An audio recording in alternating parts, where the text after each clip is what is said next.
to miss you. He said, okay, if you want to benefit from me, there is only one way. I'm going to be in that cave. If you want to learn something, you can write something for me and leave it by the opening of the cave. I'll pick it up and make corrections and leave it over there, and then next day you come and pick it up. So he started living in the cave. One day, one of his students, in that time, Surah Kawthar was revealed. Inna a'tainaka al-kawthar, fasalli li rabbika wanhar, inna shani'aka huwal abtar. So he tried to trick his teacher. He wrote this Surah Kawthar on a piece of paper and took it to the teacher and left it by the cave. And when this person picked it up next day, he started reading this. Inna a'tainaka al-kawthar, fasalli li rabbika wanhar, inna shani'aka huwal abtar. What did he say next? He right away he caught him and he said, these cannot be the words of the person. He said, Ma kana hadha al-kalamu lil bashar, that this cannot be the words of any human being. So this is what he was able to add to the Surah Kawthar. Because these are the words from Allah. These came from Allah subhanahu wa ta'ala himself. That's why Rasulullah sallallahu alayhi wa sallam said, Tabarrak bil Quran, fa innahu kalamullah wa kharaja min. Meaning that get the blessings from the Quran because these are the words of Allah. And it has come out of himself. What does it mean? That these are the words of Allah, that if today a Qari recites Alhamdulillahi Rabbil Alameen, this is the same way Allah subhanahu wa ta'ala recited Alhamdulillahi Rabbil Alameen. This is such a blessing of Allah subhanahu wa ta'ala that He has enabled us to read the words that has been recited by Allah subhanahu wa ta'ala Himself. Otherwise, you know that there is a lot of angels today who do not have this capability. Allah subhanahu wa ta'ala did not give capability even to the angels who are the most obedient. They are so obedient that if somebody lives in the company or in the place where environment of angels, they also feel obedience in themselves. That's why they say to spend more time in the masajid, because angels reside in the masajid. The emotions of obedience to Allah subhanahu wa ta'ala are created when people stay in the masajid. Even those angels, they don't have the capability to recite the words of Quran. What they do is, when this person reads Quran, they put their lips on the lips of this person and suck the sweetness of Quran from the lips of the reciter. But here Allah subhanahu wa ta'ala has given us the capability to recite the Quran ourselves and get the blessings itself directly from Quran. We are not like angels that we have to get the blessings of Quran from any other creature. We have to make sure to Allah subhanahu wa ta'ala. There is other books of Allah as well. Torah is the book of Allah. Zabur is the book of Allah. Injil is the book of Allah. But they are not the words of Allah. They are only the books of Allah. Torah was not recited by Allah subhanahu wa ta'ala. Torah was written on the plates and Allah, and they were sent down on the earth. It was not recited.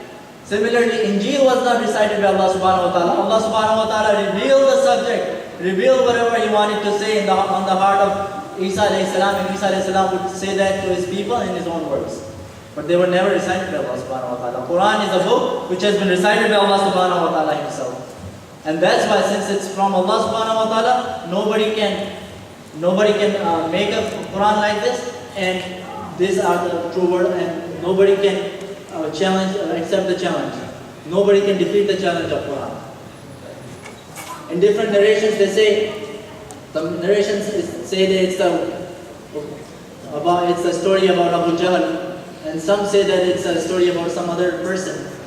But the bottom line is, Abu Jahl also tried to defeat the challenge of Quran, and in that time the Surah Fitr was revealed. So he made a surah tried to make a surah like Surah Fitr, and he says, Al-Filu mal-Fil, wa ma adraka mal-Fil, lahu zambun wabin, wa lahu khartumun tabin. So this is a small little verse he said against the Surah Fil.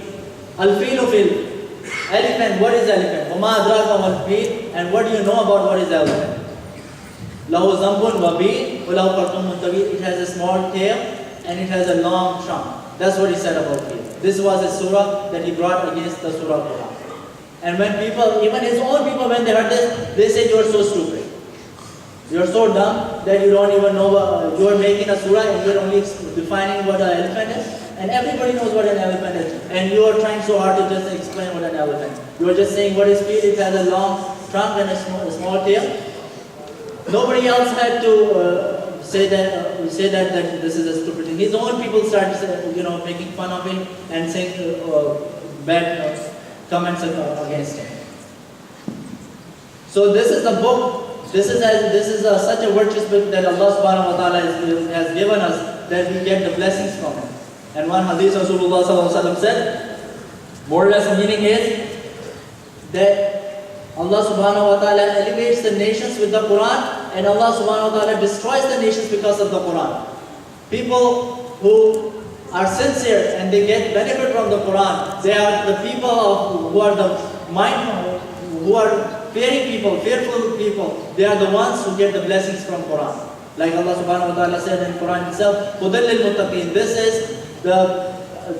This is the guidance for the people who are fearful of Allah subhanahu wa ta'ala. Only for the muttaqi people who have some kind of fear in their heart. They are the only ones who is going to benefit from the Quran. The others are going to be destroyed because of the Quran. And today we see that this is so true.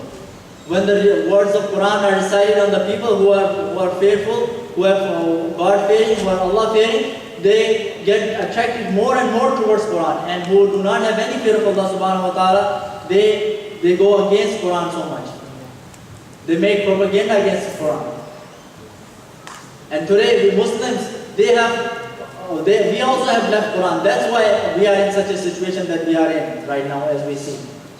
Shaykh al-Hind Mahmud al-Hasan rahmatullah alayhi, he was a big scholar of India. He used to say that today the condition of the Muslims is like this because they have left the Quran.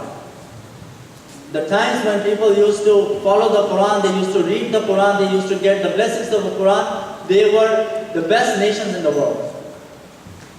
Rasulullah sallallahu alaihi wasallam said, according to one of these, a person who recites the Quran in the salah while standing, for each word he says, he gets 1,000 rewards, or 100 rewards, 100 good deeds. And if he recites the one word while sitting in the prayer, he gets 50 good deeds. And if somebody recites one word of the Quran when he is standing outside of the salah, he gets 25 good deeds. And if he does that while sitting outside of the salah, he gets 10 good deeds. That's the minimum. That every time you recite the words of Quran, the letters of the Quran, I would rather say the letters of the Quran, they get 10 good deeds if they are sitting and they are reciting outside of the salah. So this is the zikr of Allah subhanahu wa ta'ala that brings anyone very close to Allah subhanahu wa ta'ala really fast.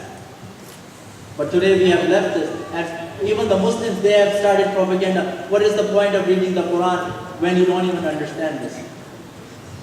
But that's not true. You still get the reward. Yeah, it is important to understand the Quran so that you can get the guidance from the Quran. But it doesn't mean that you should abandon the Quran just because you don't understand it. You should still keep reading the Quran because it gives you blessings. For example, today we eat different kinds of food. We don't know the nutrition, what the food has. Who knows? Today, most of the people don't know what nutrition, what kind of nutrition an apple would have, what kind of nutrition a banana would have. But when they eat it, they get all the nutrition from that food. It benefits it. And if it's a nutritionist eats it, who knows exactly what is in the food, he also gets the same kind of benefit. And the person who doesn't know, he also gets the same kind of benefit. In the same way, if you know the meaning of the Quran or you don't know the meaning of the Quran, both ways you will get this reward of the Quran. But if you know the meaning of the Quran, it becomes easy for you to get other benefits as well. But this is the propaganda to keep the Ummah away from the Quran, which is not right. One hadith Rasulullah sallallahu alaihi wasallam said, as narrated by Ibn Masud radiyallahu anhu, he says that when you recite Alif Lam Mim, for each word you get 10 hasanat. And he said, I don't say Alif Lam Mim is one word. Rather, Alif is one word, Lam is one word, and Mim is one word. So when you say Alif Lam Mim, the minimum hasanat you get is 30. And